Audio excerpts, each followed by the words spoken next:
E dando continuidade, pessoal, nós vamos falar agora de microbiologia. Bom, essa nossa disciplina, ela contempla esses dois módulos. Ela contempla o módulo de parasitologia e uma parte relacionada também à microbiologia. Então, vamos lá começar os conteúdos relacionados à microbiologia.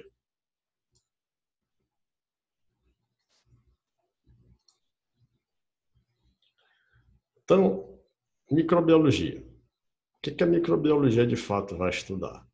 A microbiologia ela vai estudar os micro-organismos em gerais. Nós vamos falar de micro-organismos e vamos ver qual a importância do conhecimento desses micro-organismos para as ciências da saúde, principalmente para a enfermagem, e a aplicabilidade deles ao longo dos estágios da própria profissão em si.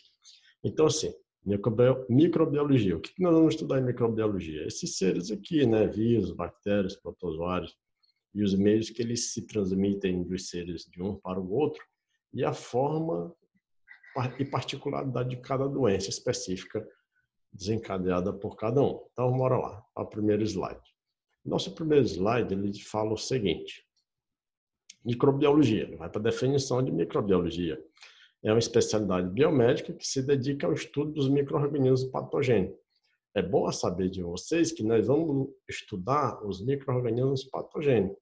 Esse termo patogênico, a gente utiliza ele quando a gente está se referenciando a doenças. Então, patogenia é um termo que se referencia a doenças, responsáveis pelas doenças que aparecem nos diversos organismos em gerais, principalmente nos seres humanos. E aí englobando a bacteriologia, a virologia e a micologia. Qual é a importância de se estudar microbiologia na enfermagem? A importância é essa daqui, né? É você ter a compreensão dos processos biológicos que envolvem os diversos micro-organismos.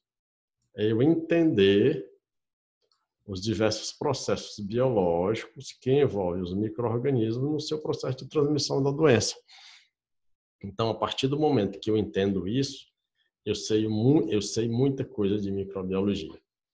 E como também o entendimento dos processos de contaminação, veiculação de moléstias entre as doenças presentes no ar, no sangue, na água e nos mais diversos meios naturais, e a gravidade que certas doenças se perpassam e adquirem, né? Como, por exemplo, a AIDS, a hepatite e outras doenças em gerais. E, no momento, a Covid-19, provocada pelo coronavírus. E bem como as diversas áreas de aplicação, que aí nós temos a micologia básica, aplicada à agricultura, à indústria, e a aplicada à médica, que está relacionada aos humanos e os animais em geral.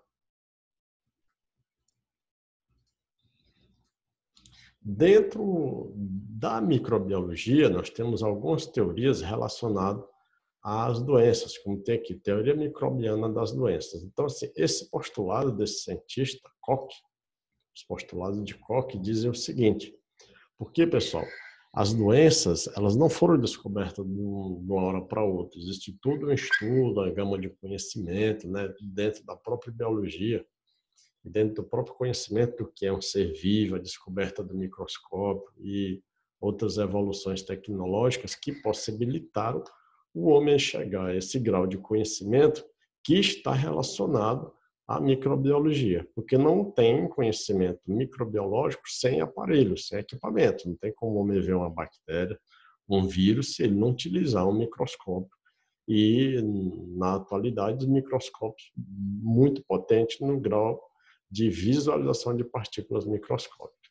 Então, os postulados de Koch diziam o seguinte: um organismo específico pode ser encontrado em associação com dada doença. Ele entendia que as doenças elas eram provocadas por um organismo em específico ou por a associação de organismos. E o organismo pode ser isolado e cultivado em cultura pura em laboratório. Ele entendia que o agente causador, micro-organismo causador de determinada doença, poderia ser isolado em laboratório e identificado o seu processo de vida, sua particularidade de vida, né? E bem como o modo de transmissão da doença que ele estava causando para os seres humanos. O terceiro item diz: a cultura pura produzirá a doença quando inoculada em um animal sensível, certo? Já tendo um primórdio de desenvolvimento de uma vacina.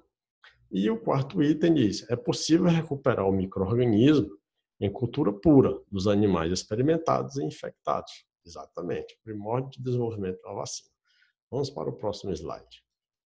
O próximo slide eu quis trazer para vocês aqui, trouxe, né, um quadro resumitivo dos reinos com as particularidades de cada grupo de organismos.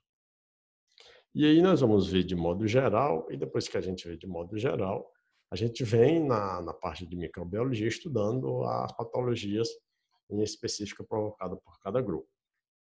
Então nós temos o seguinte: a microbiologia, como ela estuda os micro-organismos microscópicos, aqueles que são vistos apenas com o advento do microscópio, e aí nós temos essa classificação, e vamos ver a particularidade de cada um deles.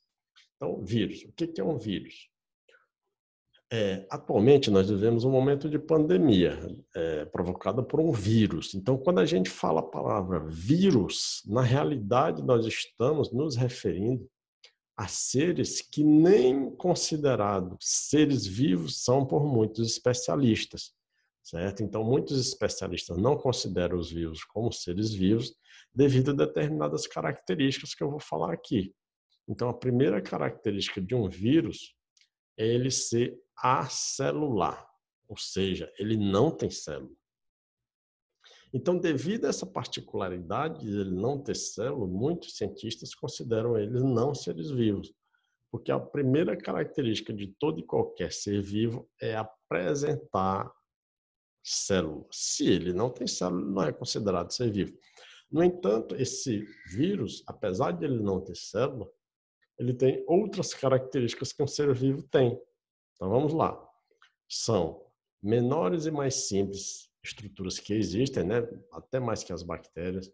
Contém geralmente um tipo de ácido nucleico, que pode ser DNA ou RNA, protegido por uma cápsula proteica, podem multiplicar-se apenas dentro de células vivas. Outra particularidade dos vírus, eles são parasitas intracelulares obrigatórios, porém, poucos vírus de DNA, como o citomegalovírus e o vírus da hepatite, podem iniciar a síntese de moléculas de RNA, enquanto ainda estão se formando, de modo que a partícula viral contém os dois tipos de ácidos nucleicos, RNA e DNA.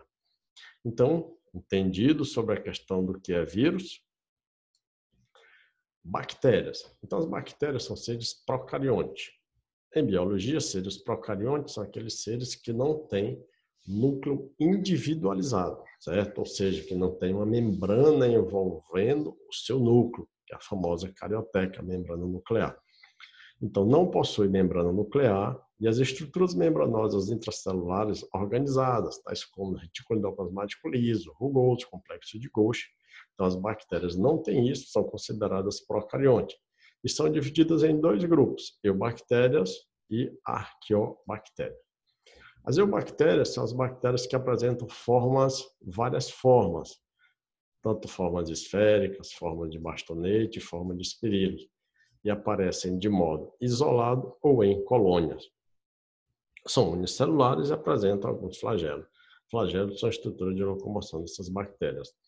As arqueobactérias são semelhantes às eubactérias, mas apresentam diferenças importantes quanto à sua composição química, habitam ambientes externos, como de alta concentração em salinas e o de acidez e temperaturas elevadas.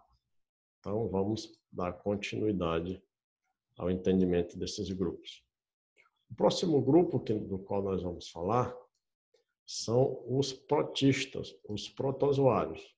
Então, os protozoários são estruturas eucariontes, ou seja, que já têm núcleo individualizado. E esse núcleo sendo individualizado, esse núcleo sendo individualizado, Ele é determinado por uma membrana nuclear. São unicelulares, não apresentam parede celular rígida, não contêm clorofila e alimentam-se por ingestão. Alguns movem-se por através de flagelos ou cílios.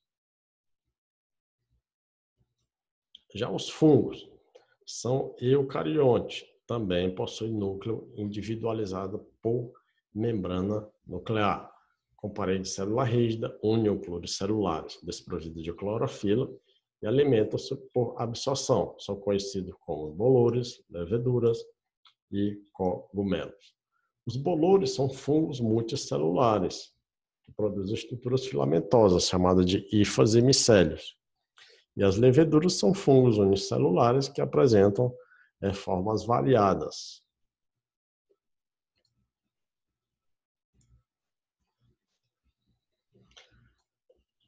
Dando continuidade, nós temos as algas, que são seres eucariontes, contêm clorofila, pois realizam a fotossíntese, podem ser unipluricelulares e apresentam parede celular rígida e crescem em diversos ambientes, e a maioria é de fonte aquática.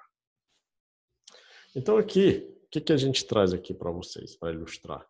Eu trago aqui a figura característica e esquemática de uma célula. Certo? Nós temos aqui como que a célula é vista microscopicamente. Então, característica dos seres vivos formados por célula. Toda célula ela tem essa característica aqui. Ó. Ela é formada por uma membrana externa, chamada membrana plasmática, onde essa membrana delimita o meio externo do meio interno. No meio interno da célula, nós vamos ter diversas estruturas, chamadas de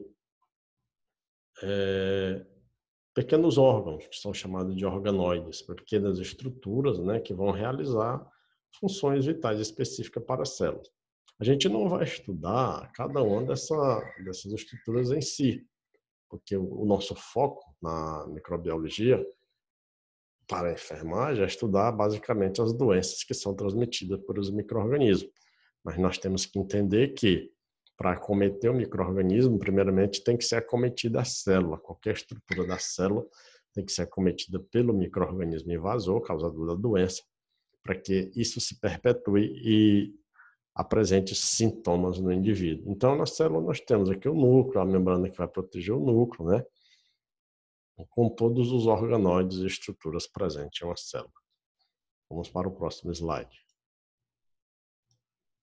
No próximo slide, eu mostro a vocês a estrutura de uma célula bacteriana. Então, vocês viram naquele slide anterior a estrutura de uma célula, por exemplo, de um humano. E aqui vocês estão vendo a estrutura de uma célula bacteriana. Vocês veem que tem diferença, né? A célula bacteriana ela não tem um núcleo individualizado. Ela tem determinadas estruturas menores do que a célula de um ser humano, a célula de um animal. Então, nós temos aqui a camada externa, nós temos uma camada de peptídeo alglicano, formada por uma parede celular, e a presença da estrutura chamada de flagelo em algumas bactérias, outras podem ser cílios. E assim, pessoal, essa aula é uma aula introdutória apenas para vocês terem uma ideia de como se organizam esses seres na natureza, para daí então a gente começar a falar das doenças específicas provocadas por cada um desses grupos de seres na microbiologia. Bom estudo para vocês e até a próxima aula, pessoal.